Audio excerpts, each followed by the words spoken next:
One chapter number 5 खोप्यामध्ये खोपा। इसके question answer आज हमें करना है। तो पहला क्वेश्चन कुछ इस तरीके से है, फर्क स्पष्ट करा। फर्क किसका किससे स्पष्ट करना है? सुगरण माणूस। सुगरण का बोल सकते हो आप एवलीशी चोच, चोच हेच, दात वो ओट। और माणूस में आप लिख सकते हो 2 हात आहेत आणि 10 बोटे आहेत। क्वेश्चन नंबर 2 का खालील आकृत्या पूर्ण करा में दिया है। सुगरणीच्या खोप्याला कावित्रीने दिलेली उपमा। झुलता बंगला, गिलक्याचा कोसा। अब आ, सुगरणीकडून माणसाने घ्यायचे गुण। क्या क्या हम सुगरनी से अडॉप्ट कर सकते हैं? सौंदर्य, माया और कष्टाळूपणा, यानी कि उसकी खूबसूरती, उसका प्यार और उसकी मेहनत। पिल्लं है उत्तर येईल असा प्रश्न तयार करा। पिल्लं जो है उत्तर में आना चाहिए। खोप्यामध्ये कोण निजली आहेत? तो आप देख सकते हो कि इसका जो क्वेश्चन हमने बनाया आंसर इस तरीके से हो सकता है। खोप्यामध्ये पिल्लं निजली आहेत। कवितेतील यमक जुळणारे शब्द लिहा, यानी राइमिंग वर्ड्स। चांगला का टांगला और कोसा का मानसा। Question number 5 सौमत। सुगरणीला त्याच्या बाळाची काळजी असते हे कवितेच्या आधारे तुमच्या शब्दांत लिहा। सुगरण पक्षी को अपने बच्चे की फिक्र होती है, ये हमें अपने ओन वर्ड में लिखना है। तो सगळ्या घरट्यामध्ये सुंदर घरटं म्हणजे सुगरणी। सुगरणीने बांधलेला खोपा होय। ती तो आपल्या बाळांसाठी बांधलेला असतो। तिला बाळांची काळजी असते म्हणून ती तो झाडाच्या फांदीला उच्च जागी बांधतो। तो खोपा टांगलेल्या स्थितीत असतो।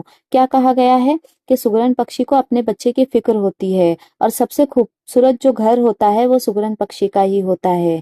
वो अपने बच्चे की फिक्र होती है, इसलिए जो है झाड़ की ऊंची टहनी पे घोंसला बनाती है। कारण क्योंकि आतल्या पिल्लांना मंद झोका मिळावा, क्योंकि उसके बच्चे आराम से अंदर झूल सके। पिल्लासाठी तो जणू झूलता बंगलाच असतो। बच्चों के लिए जैसे मानो वो झूलता हुआ बंगला हो सकता है।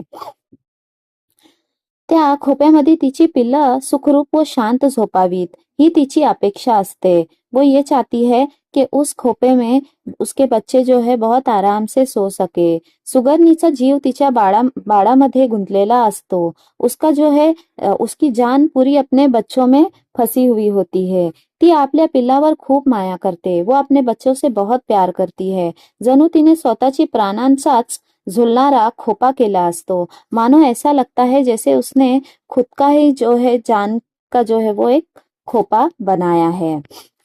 सुगरणीला तिच्या पिल्लांची काळजी वाटते तशी तुमच्या आईला तुमची काळजी वाटत असे। हे जो है आपको स्पष्ट करना है आपके खुद के ओन वर्ड में। सोदाहरण लिखना है हमें। आईचे दूसरे नाव साक्षात ममता होय। माँ का जो है दूसरा जो है नाम ही क्या होता है? ममता होता है। माझ्या आईने लहानपणापासून माझे मायेने सांगोपान केले आहे। मेरी माँ ने बचपन से ही मेरा जो है बहुत लाड प्यार से ख्याल रखा है। मला 9 माखू घालण्यापासून ते जेवण हाताने भरवेपर्यंत माझी काळजी घेतली आहेत। मुझे बहुत अलग अलग तरीके के पदार्थ जो है बनाकर खिलाए हैं। माझे पालन पोषण चांगले व्हावे म्हणून ती चंदनासारखी झिजली आहेत। दिवसभर तिने कष्ट उपसले आहेत। मुझे जो है अच्छा जीवन मिल सके, मेरा पालन पोषण अच्छा हो सके, इसीलिए वो दिन भर क्या करती थी? मेहनत करती थी। कष्ट करना, मेहनत करना। माझे शिक्षण नीट व्हावे, मेरी पढ़ाई एजुकेशन अच्छी सी हो सके म्हणून तिने मला उत्तम शाळेत घातले, इसलिए उसने मुझे अच्छे स्कूल में डाला। स्वच्छता व नीटनेटकेपण शिकवले, मुझे अच्छाई सिखाई, माझ्यावर चांगले संस्कार केले, मुझे जो है अच्छी आदतें सिखाई। एकदा लहानपणी मला खूप ताप होता। एक बार की बात है, बचपन में मुझे बहुत बुखार आया था। तेना ती कपाळावर मिठ्याची पाण्याची घड्या घालण्यासाठी रात्रभर माझ्या उशाशीच जागत बसली। उसने जो है मेरे सर पर गीला पानी का कपड़ा रखा और वो रात भर जागती रही। आई मध्येच मला माझा देव दिसत असतो। मेरी माँ में ही मुझे भगवान दिखता है, यानी खुदा दिखाई देता है। तुले दिले रे देवानं 2 हात 10 बोट। ही ओळ हे ओळी काय सुचवते ते तुमच्या शब्दांत सांगा। जैसे कि वो जो आई थी लाइन कि तुझे ऊपर वाले ने क्या दिया है? 2 हाथ दिए हैं और 10 उंगलियां दी है। तो इसे जो है अपने खुद के ओन वर्ड में हमें स्पष्ट करना है। तो कैसे कर सकते हो? बहिणाबाई चौधरी यांनी खोप्यामध्ये खोपा या कवितामध्ये सुगरणीने बांधलेला सुंदर घरट्याचे वर्ण करताना पाखराची कारिगिरी व माणसाचे कर्तृत्व यांची तुलना करून माणसाला मोलाचा सल्ला दिला है। यानी कि इंसान को उन्होंने एक सलाह दी है, क्या देखकर कि किस तरीके से सुगरण जो है खूबसूरत जो है घर बनाता है। अब सलाह क्या दी उन्हें? कावित्री म्हणतात, यानी वो कहती है सुगरणीची चोच इवलीशी असते, यानी सुगरण जो पक्षी होता है उसकी चोच छोटी सी होती है, तेच तिचे दात व ओठ असतात, वही उसके दात भी होते हैं होठ भी होते हैं, ते चिमकली चोचीने अति सुंदर असते असे घरटे विणते।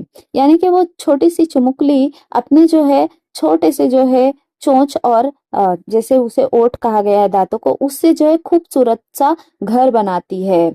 अरे माणसा, अरे इंसान, तुला तर देवानी तुझी कर्तबगारी सिद्ध करण्यासाठी 2 हात आणि 10 बोट दिले आहेत। अरे इंसान, तुझे तो खुदा ने तेरी कर्तव्य बताने के लिए 2 हाथ और 10 उंगलियां दिया है। तू पाखरापेक्षा अधिक कौशल्यपूर्ण व सौंदर्यपूर्ण निर्मिती कर। उसने कहा है कि तू चाहे तो जो परिंदा है यानी जो सुगरण पक्षी है उससे भी बहुत अच्छा काम कर सकता है। सुगरणीचे खोप्याची प्रतीकातून बहिणाबाईने माणसाला रास्त उपदेश केला आहे व त्याच्या कलेला सार्थ आवाहन केला है। यानी कि इसके जरिए वो ये मैसेज देना चाहती है कि आप जो है इंसान मेहनत करके और हुनरमंद और समझदार होकर बहुत सारी चीजों को अचीव कर सकता है। तो ये थे चैप्टर नंबर 5 जिसका नाम था खोप्यामध्ये खोपा, इसके क्वेश्चन आंसर। प्लीज बताना कि कैसे लगे और कंप्लीट करना नेक्स्ट वीडियो आने तक। और प्लीज मेरे चैनल को लाइक, सब्सक्राइब और शेयर कीजिए। Thank you.